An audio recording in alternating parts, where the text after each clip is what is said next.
ಜನಶ್ರೀ ನ್ಯೂಸ್ಗೆ ಸ್ವಾಗತ. ನಾನು ನಿತಿನ್ ಮಂಜುನಾಥ್. ಕೃಷ್ಣಾ ನದಿಯಲ್ಲಿ ನೀರಿಲ್ಲ, ರೈತರ ಆಕ್ರೋಶ ಕೇಳುವವರಿಲ್ಲ.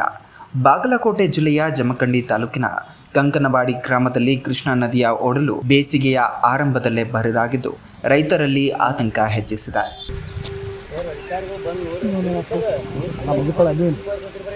ಗುಡುಗುಂಟಿ ರಾಣ ಹೆಂಗ್ ಬಿಡಿಸ್ರು ಹೇಳ್ತಾನ, ಹೆಂಗ್ ಬಿಡಿಸ್ತಾರೆ ಗುಡುಗುಂಟಿ ಹೆಸರು ಹೇಳ್ತಾನೆ.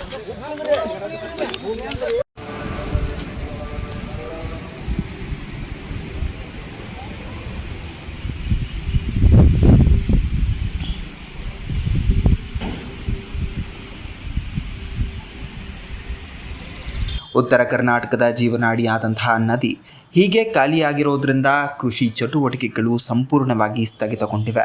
ಕುಡಿಯುವ ನೀರಿಗೂ ತೀವ್ರ ಕೊರತೆ ಉಂಟಾಗಿದ್ದು ಜನರು ಮತ್ತು ಜಾನುವಾರುಗಳು ಸಂಕಷ್ಟ ಎದುರಿಸುತ್ತಿವೆ.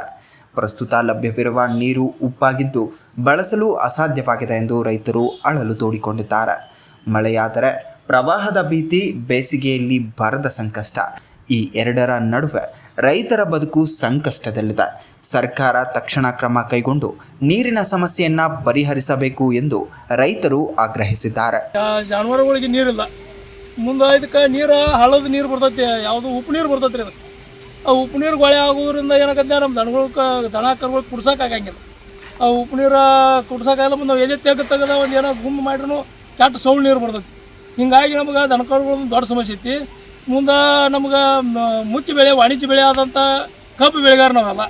ಕಬ್ಬು ವರ್ಷದ ಬೆಳೆ ಇರೋದ್ರಿಂದ ಆ ಕಬ್ಬಿಗೆ ನೀರಿನ ಅಭಾವ ಆಗೈತೆ. ನಮಗೆ ಪ್ರತಿ ವರ್ಷ ಏನೈತಿ, ನಮ್ಮ ಹಿಪ್ಪರಿ ಡ್ಯಾಮ್ನಾಗ ಒಂದು 2 TMS ತನಕ ನೀರು ಇರ್ತೈತೆ. ಮುಂದೆ ನೀರು ಏನೈತಿ, ನಮ್ಗೆ ಬೇಸಿಯಾಗ ಒಂದು 2 ಸಲ ನೀರು ಬಿಟ್ಟಿರೋದು, ಅದ್ರ ಮೇಲೆ ನಾವೆಲ್ಲ ಒಂದು ಸ್ವಲ್ಪ ಬಚಾವ್ ಹಾಕಿದ್ವು.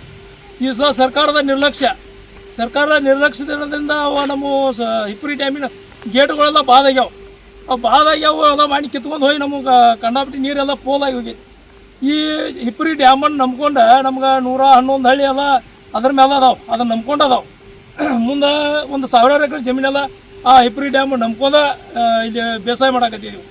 ಮತ್ತು ಸರ್ಕಾರದ ನಿರ್ಲಕ್ಷ್ಯನ ಈ ನಮೂನಿ ಮಾಡಿರಂದ್ರೆ ನಮ್ಮ ರೈತರು ಬದುಕೋದು ಹೆಂಗೆ? ಇಂಥವೆಲ್ಲ ಸಮಸ್ಯೆಗಳನ್ನು ಗಂಭೀರವಾಗಿ ತೆಗೆದುಕೋಬೇಕು ನೀವೆಲ್ಲ. ಇದೇ ರೀತಿಯ ನಿರಂತರ ಅಪ್ಡೇಟ್ಗಳಿಗಾಗಿ ನೋಡ್ತಾ ಇರಿ ಜನಶ್ರೀ ನ್ಯೂಸ್.